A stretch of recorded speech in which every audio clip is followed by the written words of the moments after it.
सर्व श्रोत्यांना मीरा इनामदारचा नमस्कार. श्रीयुत सोमनाथ केसकर लिखित रिया पब्लिकेशन्सद्वारा प्रकाशित सावरे रंग राची या संत मीराबाईंची जीवनगाथा सांगणाऱ्या कादंबरीच्या अभिवाचनाचा आज 6वा भाग ऐकूया. छोटी मीरा कधी आपल्या मासा म्हणजे मातेसोबत तर कधी दादासा म्हणजे आजोबांसोबत देवधर्म कार्यात हिरिरीने पुढाकार घ्यायची. वडील रतनसिंह मात्र आपल्या ज्येष्ठ बंधूसमवेत राज्यकारभारावर लक्ष ठेवून असायचे. राज्य रक्षणासाठी विविध मोहिमा आखायचे. मात्र नगरीत असले की आपला सारा वेळ ते मीरेसाठी काढत. तिच्यासोबत लहान होऊन तिचे हट्ट पुरवत. मंदिरालगतच्या पुष्पवाटिकेत तिच्यासोबत खेळत. दुर्दैवाने त्यांच्या सततच्या मोहिमांमुळे असे क्षण खूप कमी वेळा येत असत.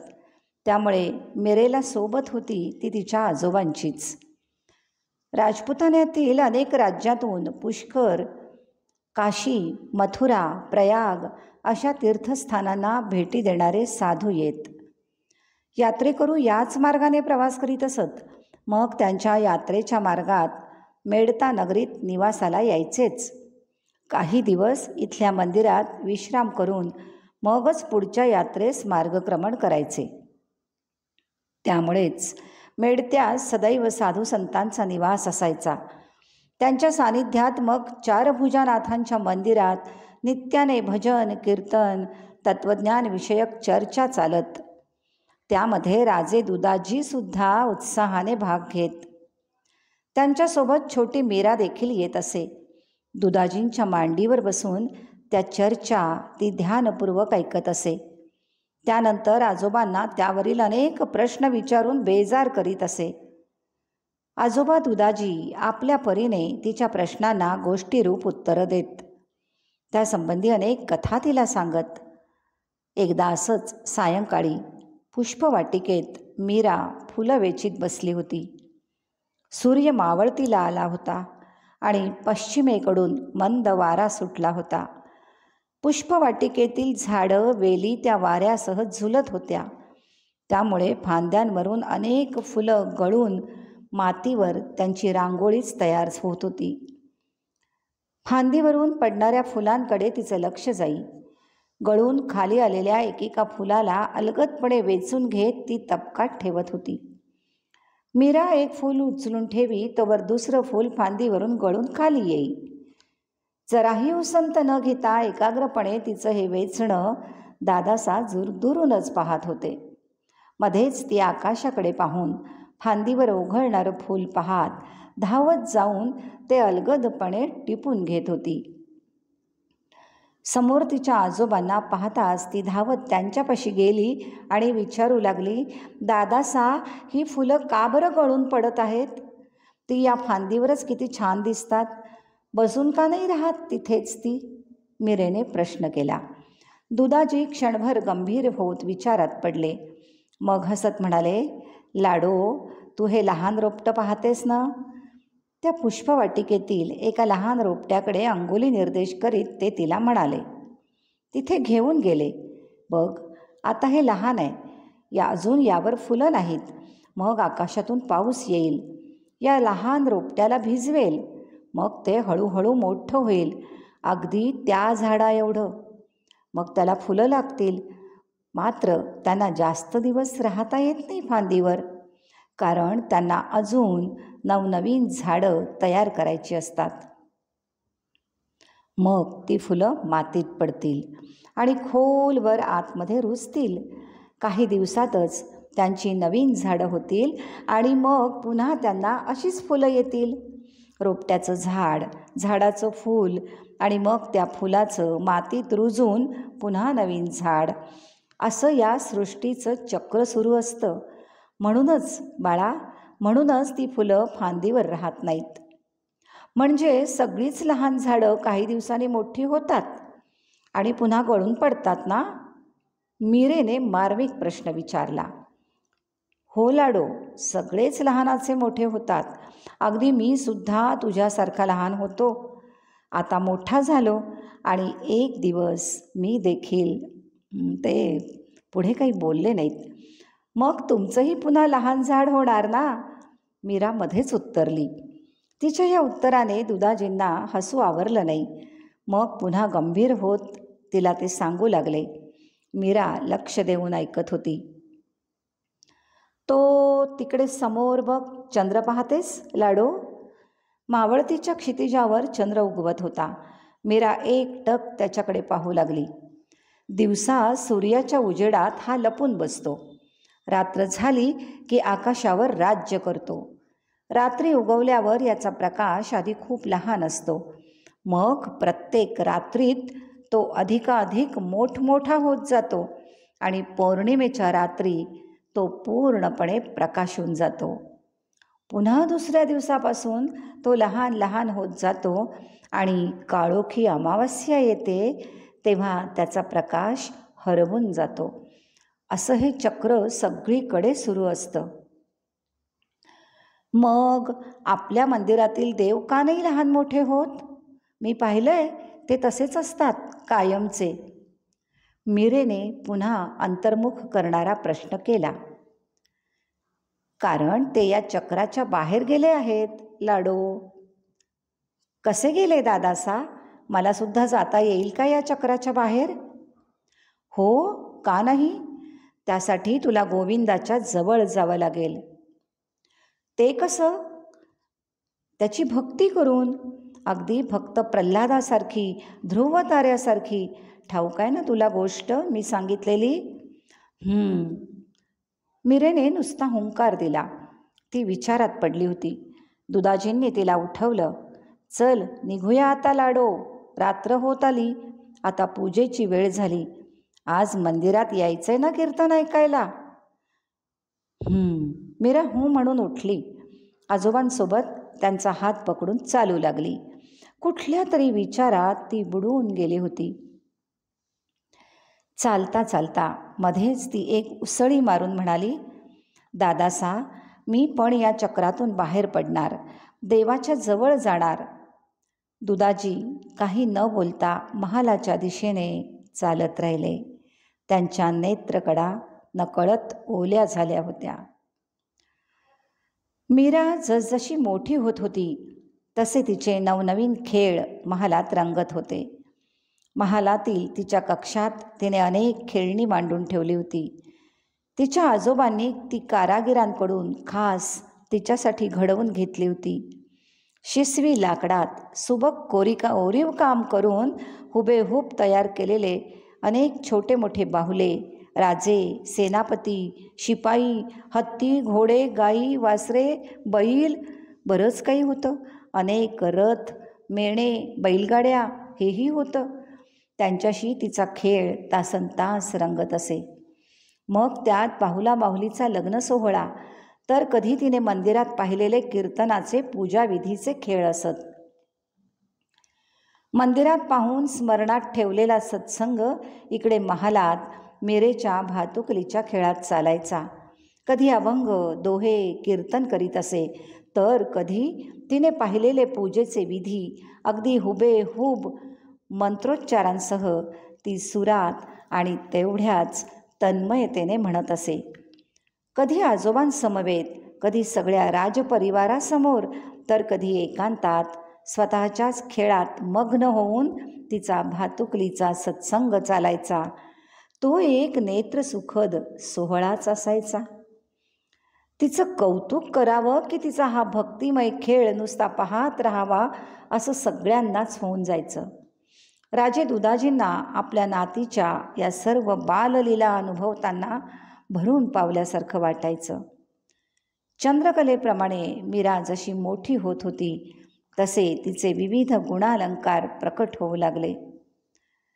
तिची तल्लख स्मरणशक्ती आणि कुशाग्र बुद्धिमत्तेमुळे ती जे वाचेल, ऐकेल ते तिला कंठस्थ होऊन जात असे. अनेक ग्रंथ सुभाषितं तिला मुखोद्गत होती.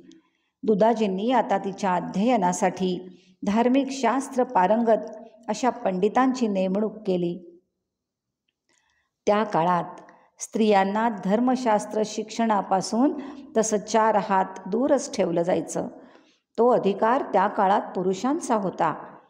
आधी काही पंडितांनी नकार दिलेला पाहताच राजे दुदाजींनी आर्य काळातील मैत्रेयी, गार्गी अशा अनेक विदुषी स्त्रियांचे दाखले देत त्यांच्या नकारास सडेतोड उत्तर दिलं. मग मात्र त्यांचा विरोध निवळला आणि महालामध्ये मीरेचं धार्मिक शास्त्रांचं नित्य पठण, अध्ययन सुरू झालं. या शास्त्रासोबत विविध कलांच्या अध्ययनासाठी देखील त्यांनी अनेक विद्वानांची नेमणूक केली. मीरेला उपजतच उत्तम चित्रकला आणि मूर्तिकला अवगत होती. तिने स्मरणात ठेवलेल्या भागवत ग्रंथातील कृष्णलीलांची विविध चित्र ती तन्मयतेने रेखाटायची, त्यात विविध रंग भरायची. भातुकलीच्या खेळातील तिच्या लाडक्या बाहुल्या ती स्वतःच तयार करत बसे. त्यांना योग्य आकार देई. कुंचल्याने सुंदर रंग भरून त्या बाहुल्यांना ती असं काही रंगवी की पाहणाऱ्यास वाटावं त्या साऱ्या जिवंतपणे तिच्यासमोर उभ्या आहेत. अगदी आपल्या आसपासचं कुणीतरी त्या बाहुल्यांच्या रूपात उमटलेलं आहे. त्या बाहुल्यांना समोर ठेवून घटका घटका ती त्यांच्याशी बोलत बसे. कधी मायेने त्यांना जवळ करी, तर कधी शिक्षा म्हणून त्यांना लटक्या रागाने दूर उभं करून ठेवी. कल्पनेनेच साकारलेले हे पुतळेही आपल्या डोळ्यांनी जणू तिच्याशी बोलत आहेत असा भास होई. तिचं हे लुटुपुटीचं बोलणं दुरूनच पाहात दुदाजी मीरेच्या मातेस म्हणत, "पाहिलेत कुंवरसा, लाडूच्या या बाहुल्यांकडे पाहिलं तर वाटतं खरंच विश्वातल्या कणाकणामध्ये परमेश्वराचं अस्तित्व आहे. त्याची अनुभूती मात्र घेता आली पाहिजे." मीरा कधी एकटीच खेळात गुंग असे, तर कधी राजवाड्यातील अनेक लहान मोठ्या सवंगड्यांसोबत तिचे खेळ रंगत असत. मीरा मग त्यांची छोटी राणीसा असे. लहान मोठे सारेच सवंगडी निमूटपणे तिची आज्ञा पाळत. मग कधी त्यांना घेऊन ती मंदिरातील पुरोहितांचं रूप धारण करी आणि त्यांच्यासारखं कीर्तन करी. तर कधी आपले दादासा महालात भरवीत तशी राजसभा भरवी. कुणी अमात्य, कुणी सेनापती, तर कुणी कोशपाल होई. छोट्या राणीसा मग आपल्या प्रजेसाठी न्यायनिवाडा करीत असत. बाहुल्यांच्या विवाहाचा खेळ देखील तिला आवडत असे. तो तिच्या आवडीचा खेळ होता. दुल्हा दुल्हन असे बाहुल्यांचे 2 गट पडत. कुणी वरपक्षाकडून विवाहाची मिरवणूक घेऊन येई आणि मीरा वधूपक्षाकडून आपल्या दुल्हन बाहुलीस शृंगार करून बसे. मग काय, महालात मोठा विवाह सोहळाच संपन्न होई. दुल्हा आणि दुल्हनचे लग्न लावून त्यांची वरात मीरेच्या कक्षातून निघत असे. मीरेची ही दुल्हन बाहुली छानशा सजवलेल्या एका छोट्या मेळण्यात बसे. दुसऱ्या पक्षातील कोणीतरी मग अश्व बनवून दुल्ह्यास आपल्या खांद्यावर घेई. कुणी ढोल, कुणी सनई वाजवत ही मिरवणूक निघाली म्हणजे महालातील सारे जण त्यांच्या समवेत लहान होऊन या विवाहात सामील होत. आपण कोण आहोत हे विसरून ते या सोहळ्याचे फक्त वऱ्हाडी असत. छोट्या राणीसांची तशी आज्ञाच असे. दुरूनच ही मिरवणूक पाहणाऱ्या मीरेच्या मातेस मात्र भरून येत असे. हळूच डोळ्यांच्या ओल्या कडा पुसत त्या स्वतःशीच पुटपुटत, "एक दिवस माझी मीरा ही अशी दुल्हन होऊन पक्ष्यासारखी दूरदेशी उडून जाईल, तिच्या या सर्व आठवणी मागे ठेवून." राजवाड्यात लवकरच राजकुमार जयमलच्या रूपाने मीरेस खेळण्यासाठी एक नवा छोटा सवंगडी मिळाला. राजे दुदाजींचे ज्येष्ठ पुत्र युवराज बिरमदेव यांचा पुत्र, तो तिचा चुलत भाऊ. छोट्या जयमलला पाहून मीरेचा निरागस चेहरा अधिकच आनंदाने फुलला होता. आता लहानग्या जयमलसोबत खेळण्यात तिचा दिवस सरत असे. त्याचा इवलासा हात पकडून ती त्याला मंदिरात घेऊन जायची. ठाकूरजींचं दर्शन करवून आणायची. त्याला भजन म्हणून दाखवायची. आपण घडवलेल्या बाहुल्या घेऊन छोट्या जयमलच्या पुढ्यात ठेवायची आणि भोवती फेर धरून त्यास नृत्य करून दाखवायची. छोट्या जयमलला देखील तिच्याशिवाय करमत नसे. आता महालात मीरेसह राजकुमार जयमलचं सुद्धा अध्ययन सुरू झालं. राजे दुधाजी स्वतः त्याला शस्त्रागारात घेऊन जात आणि तेथील अनेक शस्त्रांची अस्त्रांची ओळख करून देत, युद्धकलेचे धडे देत. त्यासाठी घडवलेली छोटेखानी तलवार आणि भाला त्याच्या हाती देऊन त्याला युद्धास आवाहन करीत, त्याला स्फूर्तीचे बोल ऐकवीत. पुत्रा, राजपुताने शत्रूविरुद्ध तलवार उपसली की शत्रूचा वेध घेऊनच ती म्यान करायची. मग जयमल देखील आपल्या छोट्या बाहूंचे बळ एकवटून तलवार घेऊन तुटून पडत असे. बराच वेळ आजोबा आणि नातवाची ही लढाई चाले. मग दमछाक होऊन जयमल मटकन बसे, तेव्हा दुधासा त्याला शांतपणे बसवून त्याच्या उणीवा लक्षात आणून देत. शत्रूसमोर दमछाक होऊ नये म्हणून शरीर कमवायला हवं. या बाहूंमध्ये हत्तीचं बळ हवं आणि शरीरात अश्वासमान शक्ती आणि स्फूर्ती हवी. आपण भविष्याचे राजे आहोत हे विसरू नका. या भूमीचे रक्षण आता तुम्हालाच करायचंय. त्यासाठी अपार कष्ट करा. दुधाजींच्या कठोर परिश्रमामुळे जयमल दिवसेंदिवस युद्धप्रवीण होत होता. का कुणास ठाऊक, पण मीरेस मात्र हे युद्ध, तलवार, लढाई असं काही आवडायचं नाही.